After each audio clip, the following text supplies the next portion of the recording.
গৌর প্রেম রস সিঞ্চন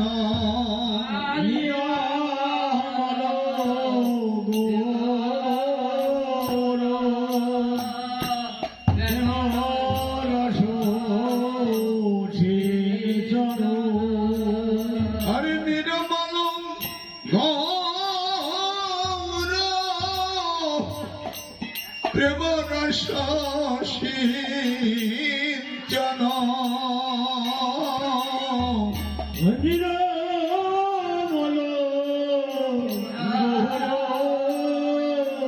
প্রেম রস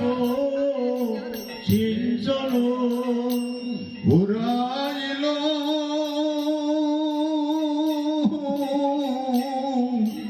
পুরাইল জগবাসীর মনয়াস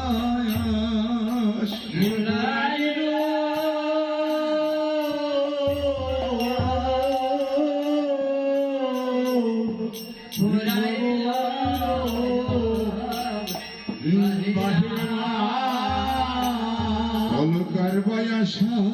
পুরাণ হলো পুরাণ হলো বল বল বল দেখি কারবাই আশা পূরণ হলো দেখি কারবাই আশা পূরণ হলো ওর জীবের লাগিয়া সংকল্প করিয়াছিলেন অদ্বৈত ঠাকুরই আমার সুরধ্বনির তীরে গঙ্গা জলে তুলসী পাত্র করে লয়ে গোবিন্দায় নম বলে তিনি চরণ শরণ করে নিবেদন করিয়াছিলেন তুলসী পাত্রগুলি তাই অদ্বৈতের বাসনা পূরণ হলো অদ্বৈতের বাসনা পূরণ হলো আমার গোবিন্দ গৌরাঙ্গ হলো অদ্বৈতের বাসনা পুরাণ হলো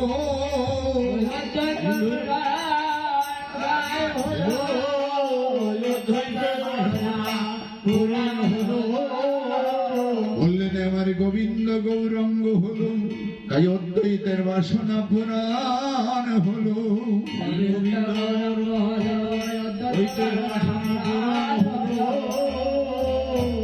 বলে আমার গোবিন্দ গৌরাঙ্গ হলো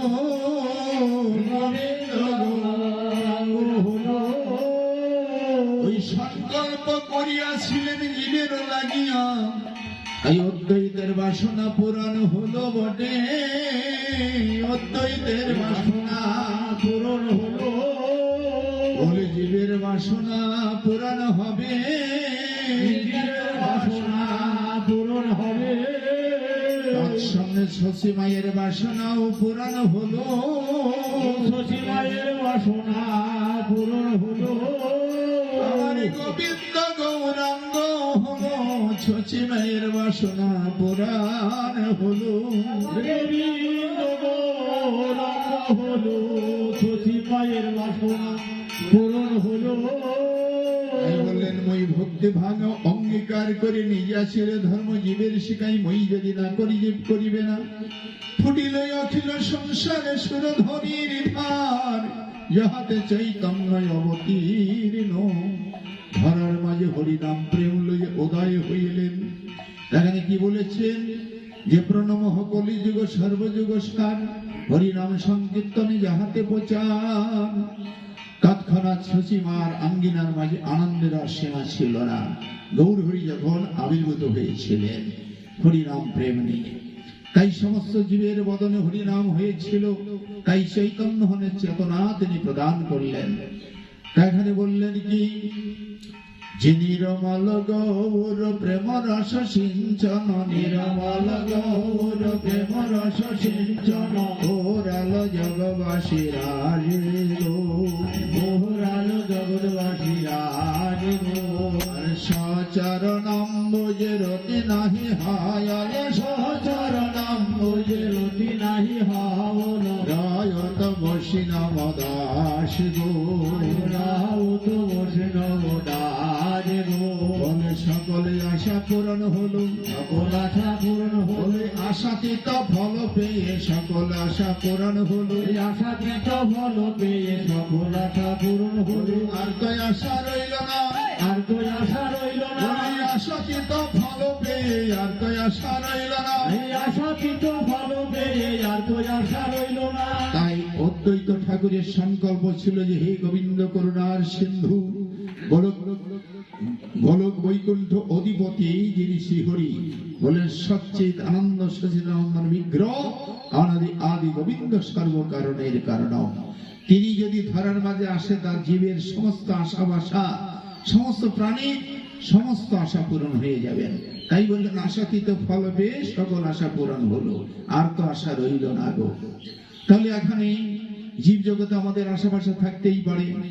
কারণ হচ্ছে ভগবানের চরণে যার একবার মতিগতি হয়ে গেছে তার ওই ভগবান ছাড়া আর কিছুই তিনি বোঝেন না, আর ওইটা পেলে আর কোনো আশা থাকবে না। তাই ঠাকুর তিনি কি করেছিলেন, অদ্বৈত সংকল্প করেছিলেন জীবের জন্য। দেখুন তিনি যে এমন একটা সমস্ত জীবের জন্য তার জীবনের সমস্ত জলাঞ্জলি দিয়ে ভগবানের চরণে আত্মনিবেদন করে ভালোবাসা যার বলে গোবিন্দের সঙ্গে সম্বন্ধ করে জীবের জন্য তিনি এখানে যাকে অদ্বৈত আচার্য নাম বলা হয়, তিনি এমন একটা জগতে প্রকট করালেন যা কোনোদিন কোনো যুগে হয় নাই, তাই হয়েছে। তাহলে প্রণব কলিযুগ সর্বযুগ সার, যে উদ্ধারের রাস্তা একটা, মুক্তির রাস্তা অনেক আছে। উদ্ধারের রাস্তা মানে চির শান্তির ধামে ফিরে যেতে হলে এই হরি নামের আশ্রয় নিতে হবে। কলিযুগ ধর্মের যে মহাজনের যে পথ, তাহে অনুরোধ পূর্ব পর করিয়ে বৈশাখ, সাধনে সাধিবে যা সিদ্ধ দিয়ে পাবে তাহা ব্রজে হবে তার বাস। ভাবিতে ভাবিতে দেহ পতন হবে, ভাবযোগ্য দেহ পাবে, শ্রীকৃষ্ণের চরণ তরি অবশ্যই আপনি লাভ করিতে পারিবেন। তাহলে এই জন্য প্রণালী, যোগপীঠ এগুলো যারা গুরুবর্গ আমাদের শিক্ষা দিচ্ছেন, এগুলো অবশ্য প্রয়োজন। যাক আমরা এখন একটু হরিনাম করে সমাপ্তি করবো, আমাদের পাঠ শুরু হবে। ভজ